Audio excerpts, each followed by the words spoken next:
Hello friends, स्वागत है आपका माय हिमाचल न्यूज में। हिमाचल प्रदेश तथा अन्य प्रमुख खबरों के लिए माय हिमाचल न्यूज चैनल को सब्सक्राइब कर ले, साथ में बेल आइकन को भी प्रेस कर दे ताकि हिमाचल की हर ताजा खबर आपको मिलती रहे। तो सबसे पहले बात करते हैं हिमाचल के कोरोना अपडेट पे। तो हिमाचल में आज 444 नए मामले, शिमला में शतक 201 हुए ठीक। हिमाचल में आज भी कोरोना के 400 से अधिक मामले सामने आए हैं। आज 444 मामले सामने आए हैं। शिमला में एक साथ 107, मंडी में 81, में कांगड़ा में 64 मामले सामने आए हैं। भाई 201 कोरोना पॉजिटिव ठीक हुए हैं। आज 6 कोरोना पॉजिटिव की जान गई है। हिमाचल में कुल आंकड़ा 23,809 पहुंच गया है। अभी 3,668 एक्टिव केस चल रहे हैं। अब तक 19,755 कोरोना पॉजिटिव हिमाचल प्रदेश में ठीक हो चुके हैं।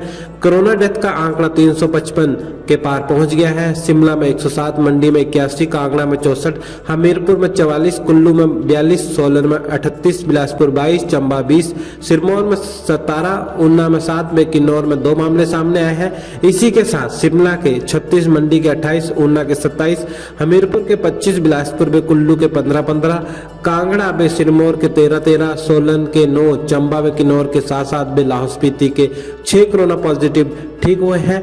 हिमाचल में आज 6 कोरोना पॉजिटिव की जान गई है। इसमें शिमला में 3, सोलन में 2, हमीरपुर में 1 की मृत्यु हुई है। शिमला के 85, 74 में 65 वर्षीय व्यक्ति ने दम तोड़ा है। सोलन में 60 और 65, हमीरपुर में 80 वर्षीय व्यक्ति की जान गई है। हिमाचल में 1 नवंबर से अब तक 43 लोगों की जान जा चुकी है।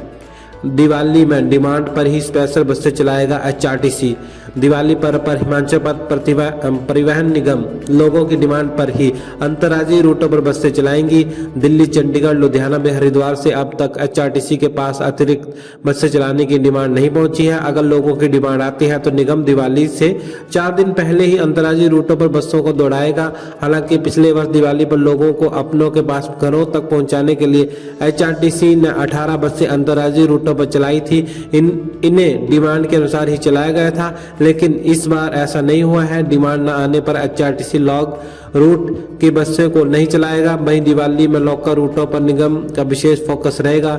निगम का दावा है कि दिवाली पर लोगों को आवागमन के लिए बेहतर सुविधा दी जाएगी ताकि लोग समय पर अपनों के पास घरों में पहुंच सके। गौरतलब है कि कार्तिक अमावस्या पर मनाए जाने वाले दिवाली महापर्व पर प्रदेश के विभिन्न जिलों में कार्यरत व्यक्ति अपने अपने घरों के लिए आते हैं, लेकिन इस बार कोरोना वायरस के चलते लोगों की अतिरिक्त बसें चलाने की डिमांड नहीं आई है। लोग लॉन्ग रूटों बसों में सफर करने से कतरा रहे हैं, इससे परेशानी भी बढ़ गई है। पूर्व सरकार की घोषणाओं को रोका तो कोर्ट जाएंगे, वीरभद्र सिंह। हिमाचल के पूर्व मुख्यमंत्री एवं अर्की विधानसभा क्षेत्र के विधायक वीरभद्र सिंह ने कहा कि वर्ष 2017 में उप तहसील कुनिहार के भवन निर्माण के लिए कांग्रेस सरकार ने 50 लाख रुपए स्वीकृत किए थे, लेकिन 3 वर्ष बीत जाने के बावजूद अभी तक निर्माण भी शुरू नहीं हो पाया है। जयनगर में डालनाघाट कॉलेज स्वीकृति किए थे, वे उनके भवन का प्रारूप भी तैयार था, लेकिन इन भवनों को भी निर्माण कार्य शुरू नहीं हो पाया है। उन्होंने सरकार को चेताया कि पूर्व सरकार की घोषणा को रोकने की कोशिश की तो कोर्ट का दरवाजा खटखटाया जाएगा, भूख हड़ताल से भी गुरेज नहीं किया जाएगा। उन्होंने कहा कि नागरिक स्वास्थ्य केंद्र कुनिहार में 108 में 102 एम्बुलेंस का न होना दुर्भाग्य का विषय है।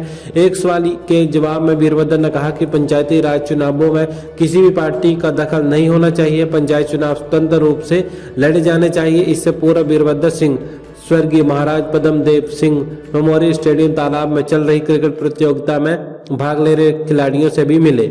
हिमाचल में कॉलेजों में 15 नवंबर तक बड़ी दाखिलों की तारीख। हिमाचल के डिग्री और संस्कृत कॉलेजों में दाखिलों की तारीख 15 नवंबर तक बढ़ा दी गई है। कोरोना संकट के चलते दाखिले लेने से छूट गए विद्यार्थियों की सहूलियत के लिए उच्च शिक्षा निदेशालय ने यह फैसला लिया है। उच्च शिक्षा निदेशालय ने बताया कि फर्स्ट, सेकंड और थर्ड ईयर में विद्यार्थियों को 15 नवंबर तक दाखिले मिल सकेंगे। इससे पहले सरकार ने 31 अक्टूबर तक दाखिलों की तारीख बढ़ाई थी। उच्च शिक्षा निदेशक ने बताया कि 15 नवंबर के बाद दाखिले नहीं होंगे। इस बार अंतिम मौका विद्यार्थियों को दिया जा रहा है। सीएम हेल्पलाइन पर झूठी शिकायतें कर विकास कार्य रुकवा रहे हैं कांग्रेसी जयराम ठाकुर। मुख्यमंत्री जयराम ठाकुर ने बिलासपुर दौरे के दौरान गुरुवार को बराड़ी के एक साथ 1.93 अरब रुपए के उद्घाटन और शिलान्यास किए। इस दौरान मुख्यमंत्री ने कांग्रेस पर हमला करते हुए कहा कि प्रदेश में विकास कार्यों में रोड़ा अटकाने के लिए कई हथकंडे अपनाए जा रहे हैं। कांग्रेस के लोग सीएम हेल्पलाइन पर विकास कार्यों को रुकवाने के लिए झूठी शिकायतें कर रहे हैं, जबकि सरकार ने 1100 नंबर की शुरुआत इसलिए की थी ताकि लोग घर से एक कॉल करके अपनी समस्याओं को हल करवा सकेंगे। वरिष्ठ माध्यमिक मुख्यमंत्री आदर्श विश्वविद्यालय भराड़ी में जनसभा को संबोधित करते हुए सीएम ने कहा कि बिलासपुर जिले में निर्माणाधीन एम्स का कार्य जल्द पूरा होगा। उन्होंने कहा कि शिमला से हेलीकॉप्टर में आते हुए इसे धरातल पर बना हुआ देखकर प्रसन्नता हुई। कुछ ही दिनों में इसे जनता को समर्पित कर दिया जाएगा। उन्होंने कहा कि बिलासपुर जिले को एम्स भाजपा के राष्ट्रीय अध्यक्ष जेपी नड्डा की देन है। उनके प्रयासों से ही ये संभव हो पाया है। सीएम ने कहा कि कोरोना काल में कांग्रेस पार्टी सकारात्मक विपक्ष की भूमिका निभाने के बजाय राजनीति करती रही है। सरकार लगभग 13 करोड़ रुपए खर्च कर दूसरे राज्यों में फंसे अपने लोगों को प्रदेश में सुरक्षित लेकर आई। कांग्रेस अध्यक्ष राठौर ने नड्डा से पूछा सवाल, क्या वैक्सीन चुनावों वाले राज्यों को ही मिलेगी? कांग्रेस अध्यक्ष कुलदीप सिंह राठौर ने चुनाव आयोग पर दोहरे मापदंड अपनाने का आरोप लगाते हुए कहा कि वे भाजपा के दबाव में काम कर रहा है। देश की लोकतांत्रिक व्यवस्था को जिस प्रकार से अस्त व्यस्त किया जा रहा है वे बहुत ही निंदनीय है।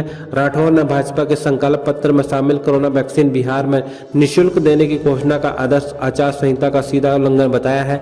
भाजपा अध्यक्ष जगत प्रकाश नड्डा ने उस बयान में जिसमें उन्होंने कहा कि कोरोना वैक्सीन पहले बिहार को ही दी जाएगी को भी पूरी तरह से विधानसभा चुनावों को प्रभावित करने की कोशिश करार दिया है। नड्डा से पूछा कि क्या वे कोरोना वैक्सीन केवल उन्हीं राज्यों को देगी जहां चुनाव हो रहे हैं? क्या देश के अन्य राज्यों के लोगों को ये वैक्सीन उपलब्ध नहीं करवाई जाएगी? नड्डा के इस बयान पर कड़ी आलोचना करते हुए कहा कि देश के लोगों से अन्याय तो कर रही है, साथ में लोगों के अधिकारों को हनन भी कर रही है। ऐसे में चुनाव आयोग को इस पर संज्ञान लेते हुए भाजपा पर आपराधिक मामला दर्ज कर कोई भी कानूनी प्रक्रिया अमल में लानी चाहिए। सुंदरनगर में प्रदेश अध्यक्ष कुलदीप राठौर के सामने भिड़े कांग्रेस नेता लात घूंसे बरसाए। प्रदेश कांग्रेस की गुटबाजी अब मारपीट तक पहुंच गई है। सुंदरनगर में प्रदेश अध्यक्ष कुलदीप राठौर के सामने ही नाचन हलके के दो नेता आपस में भिड़ गए, एक दूसरे के गिरेबान में हाथ डालकर खूब लात मुक्के बरसाए। विवाद कुलदीप राठौर से मिलने को लेकर हुआ। कुलदीप राठौर वीरवार को शिमला से कुल्लू जा रहे थे। सुंदरनगर के एक होटल में उनका ब्रेकफास्ट रखा हुआ था। वहां उनके स्वागत के लिए सुंदरनगर में नाचन हलके के कांग्रेस नेता व कार्यकर्ता एकत्र हुए थे। ब्रेकफास्ट के दौरान अधिकतर नेता व कार्यकर्ता कुलदीप राठौर से मिले। ब्रेकफास्ट करने के बाद राठौर जब कुल्लू के लिए रवाना होने लगे तो कुछ कार्यकर्ता व पदाधिकारी उनसे मिलना चाहते थे। मिलने वालों की कतार में पूर्व सीपीएस टेकचंद डोगरा का बेटा संजू डोगरा भी जिला कांग्रेस के सचिव हरमेश अबरोल भी खड़े हुए थे। संजू डोगरा राठौर से मिले तो हरमेश अबरोल भी आगे बढ़े, मगर वे मिल नहीं पाए। इस बात को लेकर दोनों में विवाद हो गया। दोनों ने एक दूसरे को धक्का दे दिया और विवाद बढ़ गया। दोनों ने एक दूसरे के गिरबान पर हाथ डाल दिया। दालों के दाम बढ़ाने का विरोध, कांग्रेस आंदोलन की तैयारी में। मार्केट में दालों के रेट में इजाफा होने से डिपो में भी दालों के रेट बढ़े हैं। प्रदेश सरकार की ओर से दालों में सब्सिडी फिक्स की है। खाद्य आपूर्ति मंत्री राजेंद्र गर्ग ने बताया कि बीपीएल के लिए सरकार ने 5 रुपये मूंग की दाल सस्ती की है। मार्केट में रेट ऊपर नीचे होता है, उसी हिसाब से रेट घटता बढ़ता है। खाद्य आपूर्ति निगम की एमडी मानसी सहाय ने बताया कि डिपो में मलका पहले 55 रुपये से दी जा रही थी, अब 58 रुपये प्रति किलो की गई है। इसमें 3 रुपये की बढ़ोतरी हुई है। प्रदेश सरकार हिमाचल के 18.5 लाख राशन कार्ड उपभोक्ताओं को सस्ता राशन उपलब्ध कराती है। इसमें आटा चावल के अलावा 3 दालें, 2 लीटर तेल, 1 किलो नमक, चीनी सब्सिडी पर दी जा रही है। सरकार ने दिवाली से पहले करीब 11 लाख एपीएल कार्डधारक परिवारों को एक और झटका दे दिया है, जो दिन भर सोशल मीडिया पर छाया रहा। कांग्रेस के नेता जीएस बाली ने अपने फेसबुक अकाउंट में सुबह ही इस खबर को डाल दिया। ये धड़ाधड़ शेयर होती रही, जो दिन भर चर्चा का विषय बनी रही। तो वीडियो को लाइक कर दीजिएगा, चैनल को सब्सक्राइब कर दीजिएगा, उसके साथ लगे बेल आइकन को भी प्रेस कर दीजिएगा ताकि हिमाचल की हर ताजा खबरें आपको मिलती रहे। जय हिंद, जय भारत।